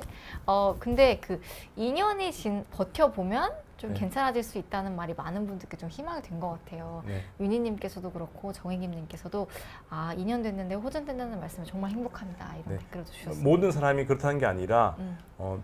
통계적으로 비교를 했더니 많은 수에 있어서 수술을 한 사람하고 수술을 하지 않고 2년이 지난 사람하고 통증 점수가 비슷해지더라. 2년이라는 시간이. 그렇지만 예외가 있기 때문에 무조건 저 말씀을 듣고 통증이 너무 심하거나 아니면 마비가 왔는데 버티시는 거는 잘못된 방법이겠죠. 네. 네. 너무 힘든데 참는 거는 또 안 된다. 네, 그렇죠. 이건 네. 좀 기억해 주시면 이제 좋겠습니다. 내가 견딜만 하실 경우. 네. 네. 그리고 또 그 릴리님께서 주사 치료 같은 경우에는 네. 이게 좀 깊이 들어가는 경우가 많은 것 같던데 네. 이게 뭐 마취는 하는지 좀 무섭다 이런 말씀 주셨습니다. 네. 우리가 주사 치료할 때 쓰는 약이 네. 마취약입니다. 그래서 마취약 피부에 조금 하고 이제 하는 경우가 많이 있는데 피부 뚫을 때 아프니까 네네네. 네, 그 정도 하고 있습니다. 그래서 뭐 통증은 주사 맞는데 심하지 않기 때문에 너무 겁내하실 필요는 없는 것 같습니다. 그렇지만 우리가 주사 치료에 누구나 하는 게 아니라 요즘에 보면 이제 외래에 오시는 분들이 꼭 말씀하세요. 주사 맞으러 왔다. 아니면 내가 몇 달 동안 어느 병원에서 주사를 5번 맞았는데 효과가 있다 없다 말씀하시는데 주사 치료는 그렇게 막 남발해서 맞는 게 아니라 6개월에 2, 3회 이상은 절대 하시면 안 됩니다. 6개월에 2, 3회? 네. 그래서 제 생각엔 6개월에 1회 정도 적당한 치료 횟수인 것 같습니다. 아, 이게 네. 좀 간격을 어느 정도 두고 하는 게 좀 네. 필요하다라는 근데 이제 말씀이시죠? 우리나라 이제 속된 말로 주사 공화국이라고 아, 지금 환자분들도 뭐 허리뿐만 아니라 어디가 아프면 무조건 주사 달라고. 놔달라. 그리고 또 뭐 그런 아. 환자들이 많기 때문에 네, 의사들도 네. 맞추다 보니까 또 주사를 남발하는 의사도 생길 수도 있는 음. 거고 하여튼 지금 현 상황은 우리나라에 주사 치료가 너무 남발되고 있다. 그래서 좀 주사가 맞는 건 아니다. 주의를 할 필요가 네, 있다. 그래서 6개월, 1년에 한두 번 맞는 거는 좋지만 네. 그 이상을 맞는 것은 좋지 않다. 음. 왜냐하면 주사제 안에 우리가 치과 치료할 때 쓰는 마취약, 리도카인하고 네. 스테로이드를 넣거든요. 음. 그 스테로이드를 많이 맞으면 잠시 효과는 있는데 몸 안에 자꾸 쌓이다 보면 쿠싱 증후군이라고 의인성 쿠싱 증후군, 네, 얼굴이 네. 막 달덩이처럼 되고 네, 네. 예전에 저희 어렸을 때 할머니들 맨 일주일에 한 번씩 무릎에 주사 맞으신 분들 네. 얼굴이 빨갛게 되고 피부가 얇아지고 그런 요즘에 그런 환자 엄청 많습니다. 야. 그래. 그러니까 좀 확실히 우리가 주사를 좀 좋아하는 경향이 있기는 한데 네. 이거 좀 주의가 네, 필요하다. 우리나라가 이제 봄을 네. 타면 네. 뭐 좀 다른 나라에 비해서 이렇게 한번 순간적으로 그런 붐이 많이 타잖아요. 특히 최근 2, 3년 동안에는 주사 치료가 또 지금 너무 많이 되고 있어서 이제 무조건 나쁘다는 건 아니고 횟수를 6개월에 1, 2회 안으로 하는 게 바람직하다. 그 이상 필요로 하는 것은 그만큼 심각한 문제이기 때문에 정확한 진단을 하는 게 더 필요하다. 어떤 분들은 뭐 MRI라든지 이런 검사 전혀 없이 아프니까 네. 주사 맞고 오신 분도 계시더라고요. 아. 그거는 정확한 순서가 아닙니다. 그러니까 진단도 심지어 안 안 된 하고, 상태로 그냥 통증을 좀 그렇습니다. 없애려고 네, 아, 그렇습니다. 주사를 맞는 건 좀 위험하다 이런 좀 말씀을 주셨습니다. 네. 아, 그리고 또 풋바오 행복님께서 중요한 질문 주신 것 같아요. 5일 8시간 의자에 앉아서 일하는데 너무 아프다. 네. 이렇게 좀 말씀하시는 분들이 많을 것 같아요. 네. 혹시 이제 우리가 좀 평소에 네. 좀 지킬 수 있는 그런 좀 생활 수칙 같은 거 좀 안내를 주시면 도움이 될 것 같은데. 힘드시겠지만 의자에 네. 오래 앉아 있으면 우리가 올바른 자세를 유지하기 어렵잖아요. 네. 다리도 꼬게 되고 등도 기대서 눕게 되고. 아빠 다리도 하고 네. 저도 막 그러는데. 그렇지만 그렇게 장시간 일하신 분들은 일정 시간 하시고 꼭 스트레칭 해주시는 게 중요할 것 같습니다. 아, 교수님 혹시 네. 뭐 좀 허리 관리를 위해서 이런 거 한다 이런 거 혹시 있나요? 저 개인적으로요. 네네. 저는 아침에 일어나서 아까 말씀드렸듯이 허리 근력 강화 운동 한 10분 정도 하고 있습니다. 아, 진짜요? 네. 근데 이게 한 10분 정도 하면 좀 효과가 있나요? 그거는 해야 될 것 같다. 제가 최소한 요거라도. 제 척추를 하는 의사로서 아. 제가 나쁘면 안 되잖아요. 네네네. 네, 그래서 아침에 하다 보니까 좋은 것 같습니다. 잠도 깨고 뭐 아무리 바빠도 그건 할 수 있으니까. 그래서 제가 꼭 환자분들한테 말씀드립니다. 꼭 아침에 5분은 했으면 좋겠다. 네. 그렇군요. 어쨌든 아까 말씀하신 생활 습관 생활 습관 네. 운동을 좀 네. 기억을 해 주셔도 좋겠습니다. 네. 그러면 혹시 좀 허리 안 좋으신 분들 의자에 앉아 있는 것보다 서 있는 게 좋다라는 말도 있잖아요. 이거는 네. 맞는 말인가요? 체위를 바꿔가면서 하는 건 좋은 것 같습니다. 특히 네네네. 우리가 또 그러면 서 있는 게 좋은 것이냐? 네. 꼭 그런 거 아닌데 의학적으로 우리가 이제 그 신경 주머니에 압력이 가해지는 경우에 누워서 이제 압력이 가해진 정도가 한 18mHz 정도면 네. 서면 한 4배로 증가됩니다. 4배요? 네, 신경에 가는 압력이. 네. 그렇기 때문에 이제 정상적인 사람은 큰 문제가 없기 때문에 상관없지만 이제 서서 하는 경우에 부엌 일을 오래 하시거나 하면 네. 벽돌 높이 크기의 발 받침대 있잖아요. 그런 거를 한쪽 발 올리시면 훨씬 허리가 편해지시거든요. 그래서 네네네. 이제 발판을 한쪽 발 마련하셔가지고 한 번에 오른쪽 올리다가 그다음에 또 좀 바꿔가면서 특히 부엌 일 많이 하시는 네네네. 우리 주부님들께서는 이제 설거지 하실 때 시간 많이 걸리실 때 허리 아프시면 발판 이용하시면 도움이 많이 될 것 같습니다. 아, 발판을 이용해서 좀 발을 바꿔가면서 한번 이용을 해보자. 이것도 진짜 너무 좋은 팁이네요. 네. 근데 어쨌든 서 있거나 앉아 있거나 이런 것보다 좀 바꿔주는 게 중요한가 봐요. 네, 그렇습니다. 스트레칭 하시고 네네. 몸 풀어주시고 네, 그렇게 하시면 될 것 같습니다. 네. 그리고 또 바람이님께서 그 말초신경병증은 허리 때문인가요? 이런 질문도 주셨는데요. 일단 말초신경병증은 말초신경이라는 것 자체가 이제 허리에 그 아까 말씀드린 그 신경이기 때문에 네. 허리 때문에 올 수도 있지만 저렇게 또 당뇨가 심하신 분들이 네네. 또 다리가 저리 말초신경병이 같이 오는 네네. 경우가 많거든요. 그래서 일단은 당뇨 때문일 수도 있다. 그래서 그러면 이제 당뇨 때문에 말초신경병이 생기면 증상은 비슷하기 때문에 허리 수술해도 안 좋아지겠죠. 문제는 당뇨 때문이니까 네네. 저런 경우에는 당뇨의 근본 원인인 당뇨를 철저하게 조절하면 좋아질 수 있습니다. 당뇨 때문에 생긴 거라면. 그러니까 원인을 좀 먼저 잘 파악을 네. 하는 게 중요할 것 같습니다. 그 외에도 혈관이 막힌 경우에도 우리가 다리가 저리고 아플 수가 있거든요. 네네네. 드물지만 그래서 꼭 혈관이 이제 심하게 막힌 경우도 척추 뭐 협착증이라든지 슈거반 탈출증처럼 다리가 아플 수가 있으니까 그것까지도 생각하시기 좋습니다. 제일 먼저 다리가 아픈 거는 이제 척추 질환을 의심해야 되지만 네. 그거 외에도 다른 질환이 다양하게 있을 수 있다. 네. 그러니까 우선은 조금 말초신경병증이 있다면 이게 뭐 혈관이 막힌 걸 수도 있고 당뇨일 수도 있고 네. 뭐 허리 때문일 수도 있는데 네. 원인을 좀 정확하게 파악하는 게 필요하겠다 이런 네. 말씀 주셨습니다. 그리고 박태부님께서 협착증으로 수술한 지 9년 되셨다고. 네. 근데 그 열중샷 하는 자세, 네. 손등이 닿는 위치 허리가 좀 아픕니다. 그 부위를 손바닥으로 눌러주면 조금 완화되는 것 같더라고요. 네. 눌러주다가 풀면 뭔가 이렇게 쫙 풀어지는 그런 느낌이 네. 든다고 하시는데 뭔가 찌릿하면서 피가 통하는 그런 느낌인 것 같은데 혹시 요거는 좀 어떤 문제가 있는 걸까요? 일단은 우리 척추 수술을 하게 되면 이제 열게 되잖아요. 네네네. 열어서 이제 그 수술하기까지 이제 근육도 좀 절개를 해야 되고 하기 때문에 정상인들보다는 근육이 좀 약해져 있거든요.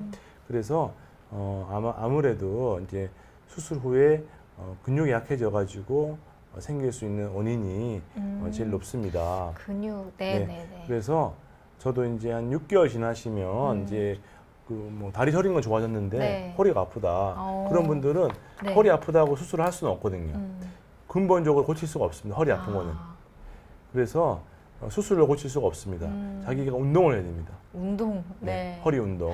네. 아, 오늘 진짜 모든 어떤 설명의 끝은 운동인 것 네, 같습니다. 맞습니다. 또 초코바나나님께서도 네. 그 요추 염자에도 맥킨지 신전운동 도움 될지 이런 질문 주셨는데, 요추 염자란 말은 네.